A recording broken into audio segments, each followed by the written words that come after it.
50ನೇ ವರ್ಷ ಸಂಭ್ರಮ ಆಚರಣೆ ಮಾಡ್ತಾ ಇದ್ದೀರಾ, ಏನು ಇಷ್ಟಪಡ್ತೀರಾ ಸರ್? ನಾವು ತುಂಬ ಸಂತೋಷವಾಗಿ ಸಂಭ್ರಮ ಮಾಡ್ತಾಯಿದ್ದೀರಿ, ಖುಷಿಯಿಂದ ಮಾಡ್ತಾಯಿದ್ದೀರಿ. ಯಾಕಂದರೆ ಯಾವ ಊರಲ್ಲೂ 50 ವರ್ಷ ಇಷ್ಟು ಸಮೃದ್ಧಿಯಿಂದ ಬಸ್ಗಳು ಯಾವತ್ತೂ ಓಡಲ್ಲ. ತರವಣಸೆ ಗ್ರಾಮಸ್ಥರೆಲ್ಲ ಸೇರಿ ಸಂತೋಷವಾಗಿ ಮಾಡಿದ್ದೀರಿ. ಹೆಸರು ಮಾರುತಿ ಅಂತ.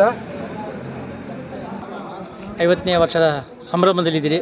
ಬಸ್ ಸಂಚಾರ, ಸಾರಿಗೆ ವ್ಯವಸ್ಥೆ ಹಾಗೆ ಇದ್ರ ಹಿನ್ನೆಲೆ ಏನು ಹೇಳಕ್ಕೆ ಇಷ್ಟಪಡ್ತೀರಿ?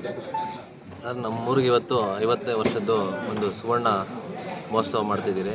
ಇದು ತುಂಬ ಸಂತೋಷ. ಊರಿನ ಒಂದು ಹಬ್ಬದ ವಾತಾವರಣ ಇದೆ. ಎಲ್ಲ ಊರಿನ ಒಟ್ಟಾಗಿ ಸೇರಿ ಮಾಡಿರುವ ಈ ಕಾರ್ಯಕ್ರಮ. ಇದರಲ್ಲಿ ಯಾವುದೇ ಇದಿಲ್ಲ. ಎಲ್ಲರೂ ಒಂದು ಸಹಕಾರ, ಅವ್ರಿಗೆಲ್ಲರ ಒಂದು ಒಬ್ಬರದೇ ವ್ಯಕ್ತಿದ್ದು ಅಂತಲ್ಲ, ಎಲ್ಲ ಸಹಕಾರದಿಂದ ಇವತ್ತು ಈ ಕಾರ್ಯಕ್ರಮ ಯಶಸ್ವಿಯಾಗಿದೆ. ಈ ಬಸ್ಸು ಇವತ್ತು ಬರಬೇಕಂದ್ರೆ ಸುಮಾರು ಅವತ್ತಿನ ಕಾಲದಲ್ಲಿ ಒಂದು ಬಸ್ಸು, ಒಂದು ಊರಿಗೆ ಬಸ್ ಇದೆ ಅಂದರೆ ಒಂದು ತುಂಬಾ ಒಂದು ದೊಡ್ಡ ಕೆಲಸನೇ. ಅವತ್ತು ಸಂಪರ್ಕ ಇಲ್ಲಾಂದರೆ ಏನೂ ಆಗಲ್ಲ ಅನ್ನೋ ರೀತಿಯಲ್ಲಿತ್ತು. ಅವತ್ತಿಂದ ಇದು ತಗೊಂಡ್ರೆ ಯಾರು ಒಂದು ಮನೆಯಲ್ಲಿ ಒಂದು ಊರಕ್ಕೆ 1 ಕಾರ 2 ಕಾರ್ ಇದ್ದರೆ ಹೆಚ್ಚು, ಒಂದು ಬೈಕ್ ಇದ್ರೇ ದೊಡ್ಡ ವಿಚಾರ ಅವತ್ತಿನ ಕಾಲದಲ್ಲಿ. ಅವತ್ತು ಶಿಕ್ಷಣಕ್ಕಾಗಲಿ, ನಮ್ಮ ರೈತರುಗಳು ಅವತ್ತಿನ ಕಾಲದಲ್ಲಿ ಬೆಳೆದಿದ್ದ ಬೆಳೆಗಳನ್ನೂ ಕೂಡ ಅವತ್ತು ಬಸ್ಗಳಲ್ಲೇ ಎಷ್ಟೋ ಸಂಸಾರಗಳು ನಡೆದವೆ. ಎಷ್ಟೋ ಕೆಲಸಗಳಿಗೆ ಹೋಗಿ, ಅವತ್ತು ಉದ್ಯೋಗಗಳಿಗೆ ಹೋಗಿ ಎಷ್ಟೋ ಸಂಸಾರಗಳು ಅವತ್ತಿನ ಕಾಲದಲ್ಲಿ ತುಂಬ ಕಷ್ಟದ ಕಾಲ. ಇವತ್ತೆಲ್ಲರೂ ಬೈಕು ತಗೊಂತೀರಿ, ಯಾರು ತಗೊಂತೀರಿ, ಇವತ್ತೆಲ್ಲರೂ ಅವ್ರವ್ರ ಮಟ್ಟಕ್ಕೆಲ್ಲ ಚೆನ್ನಾಗಿದ್ದಾರೆ. ಯಾಕಂದರೆ ಎಲ್ಲ ಒಂದು ಡೆವಲಪ್ಮೆಂಟ್ ಆದಂಗೆಲ್ಲ ಅವತ್ತು ಬದಲಾವಣೆ ಆಗ್ತವೆ. ಅವತ್ತಿನ ಕಾಲದಲ್ಲಿ ತುಂಬಾ ಕಷ್ಟ ಇದ್ದಿದ್ದ ಕಾಲದಲ್ಲಿ ಒಂದು ಒಳ್ಳೆಯ ಕೆಲಸ ಆಗಿದೆ ಅವತ್ತು ನಮ್ಮೂರಿಗೆ.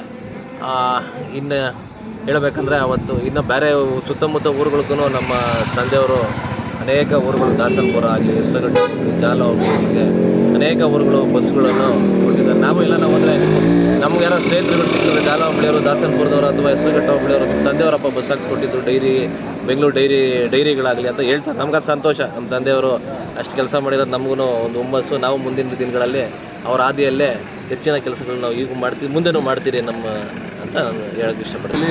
50ನೇ ಸುವರ್ಣ ವರ್ಷ ಆಚರಣೆಯನ್ನು ಮಾಡ್ತಾಯಿದ್ದಾರೆ. ಇದಕ್ಕೆಲ್ಲ ಪ್ರಮುಖ ಕಾರಣ ಅಂದರೆ ನಮ್ಮ ಶ್ರೀರಾಮಣ್ಣವರು. ಅವರು ಸುದೀರ್ಘ ಸೇವೆ, ಒಂದು 50 ವರ್ಷದ ಇತಿಹಾಸದಿಂದ ನಮ್ಮೂರು ಬಸ್ಸು ಎಲ್ಲ ವ್ಯವಸ್ಥೆಯನ್ನು ತುಂಬ ಚೆನ್ನಾಗಿ ಅಚ್ಚುಕಟ್ಟಾಗಿ ಈ ಸುತ್ತಮುತ್ತ ಎಲ್ಲ ಗ್ರಾಮಗಳಿಗೂ ಸಹ ಒಂದು ಒಳ್ಳೆ ಸೇವೆಯನ್ನು ವ್ಯವಸ್ಥೆ ಮಾಡಿದ್ದಾರೆ. ಇವರಿಗೆ ಒಂದು ಗೌರವವಾಗಿ ಸರ್ಕಾರ, ನಮ್ಮ ಮಾನ್ಯ ಸಚಿವರು ಕೃಷ್ಣ ಬೈರೇಗೌಡರು ಸರ್ಕಾರದ ಪರವಾಗಿ ಒಂದು BMTC ನಿರ್ದೇಶಕ ಸ್ಥಾನವನ್ನು ಕೊಟ್ಟು ಒಂದು ದೊಡ್ಡ ಗೌರವ ಕೊಡಬೇಕು ಅಂತೇಳಿ ನಮ್ಮೆಲ್ಲ ಗ್ರಾಮಸ್ಥರ ಹಾಗೂ ಸುತ್ತಮುತ್ತಲ ಎಲ್ಲ ಗ್ರಾಮಸ್ಥರ ಒಂದು ಬೇಡಿಕೆ ಆಗಿದೆ. ಅದನ್ನ ನೆರವೇರಿಸ್ಕೊಡ್ಬೇಕಂತಾಗಿ ನಾವೆಲ್ಲ ಕೇಳ್ಕೊಂತೀವಿ.